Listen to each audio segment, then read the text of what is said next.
Okay, gusto mo bang bumili ng, segunda manong sasakyan tulad ko noong 2 years ago? So panoorin mo 'to, sana makatulong sa inyo. Napag-isipan mo na bang bumili o bibili ka pa lang ng sasakyan? So marami tayong mga kinokonsidera ano, dalawang klase, segunda mano o brand new. 'Yan, pagka brand new, siyempre ihahanda mo ang iyong budget para ma-meet mo yung expectation mo kung ano ang gusto mong sasakyan na ilalabas. May iba't ibang klase 'yan. Maaring yung hatchback, sedan, crossover, SUV, pickup, and more and more. So pag segunda mano, syempre maraming mga sources 'yan. So isa-isahin natin.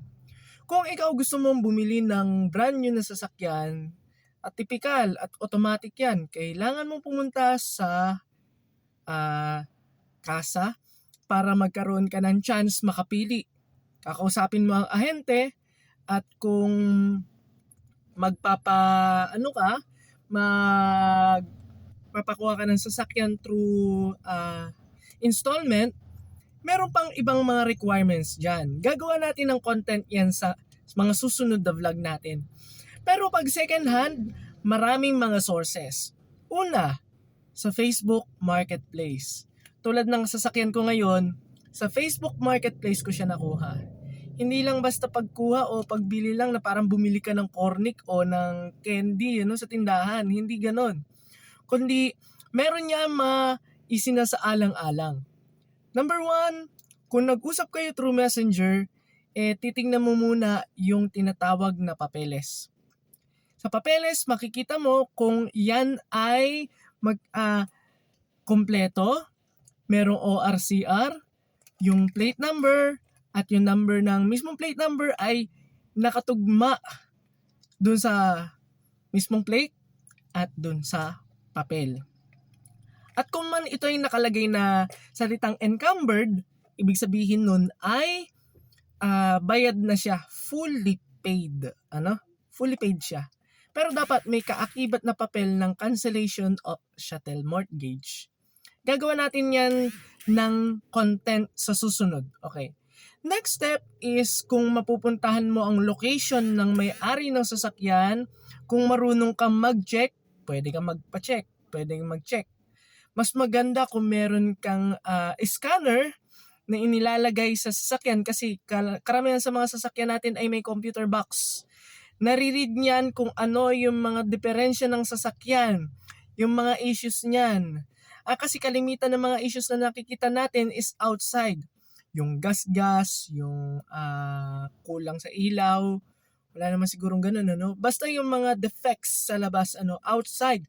Pero yung mga defects inside tulad ng problema sa transmission, o may magsasabi sa iyo yung freon lang ang kulang, pero pag nabili mo at hindi ka marunong sumuri, ay malaki pala ang problema. So, kailangan meron kang scanner. Pero, I recommend na magsama kayo ng mekaniko. Honestly, wala akong sinamang mekaniko. Bago ako bumili, pinag-aralan ko muna mabuti. At target ko sana brand new. Kaso nga lamang, hindi ko siya naabot, hindi ko siya na-meet. That's because of, may chance na akong kumuha ng second hand. So, yun lang. And, kumbaga, tingnan mo yung issues. At kapag mayroon kang issue na nakita na, kumbaga, halimbawa, pudpud yung mga leathers ng upuan, o may kulang sa spare, o kaya walang spare tire, yan, check nyo yan ha, mahalaga yan. Labas, looban, tulad nito, yung manibela, diba? Yung upuan, yung amoy, diba? Tawag dito, yung head unit, pwede mo yung i-on, aircon. And, syempre, i-test drive mo. Test drive mo sa kalsada, Mas magandang i-test drive mo. Kung hindi man, takot kang magmaneho dahil first time mo palang bibili. Kumbaga, parang hindi ka pa ganong sanay pero gusto mo magkaroon ng sasakyan at may pera ka naman, magsama ka ng driver para mag-assess ng sasakyan na bibilhin. And, syempre, ito dapat yung una ha, bago kayo mag-test drive kasi mainit yung makina pag na-test drive nyo, saan nyo to gagawin. Pero ulitin ko, bago nyo i-test drive, i-check nyo muna to, maliban sa papel, maliban sa loob at labas, na hindi nyo muna pinapaandar ang sasakyan. I-check nyo yung, tawag dito, yung reservation ng coolant, di ba? Yung langis, yung ATF niya. Pero ma-follow up mo naman kung meron silang manual booklet na kung regular nila itong nilalangisan, inaayos, etc. etc. At kung areglo ng lahat ayon sa inyo, is pwede na kayong magkasundo na magbayad. Kung malaking pera ang dala mo, I advise you, magbayaran kayo sa bangko. Bakit? Dahil doon, may security card, isi-secure yung isa't isa, isi-secure kayo. Kasi pagka doon lang kayo sa open area, hindi natin alam, baka magkaroon ng problema. Alam nyo na yun.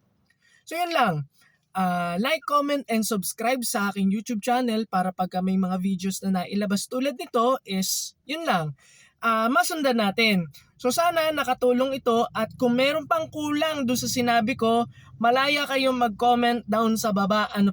Disclaimer, hindi po ako mekaniko, hindi po ako magaling sa makina ng sasakyan, magaling lang po kung paano magbigay ng advice kung paano bumili ng sasakyan. So yun, abangan nyo yung mga susunod kong vlog, gagawa natin ng paraan yan kahit hindi naman ako sikat So yan, and naniniwala naman ako na lalaki itong channel natin, lalong-lalo na sa mga car enthusiast sana makilala ko rin yung ibang mga sikat na car enthusiast balang araw, sisikapin natin yan.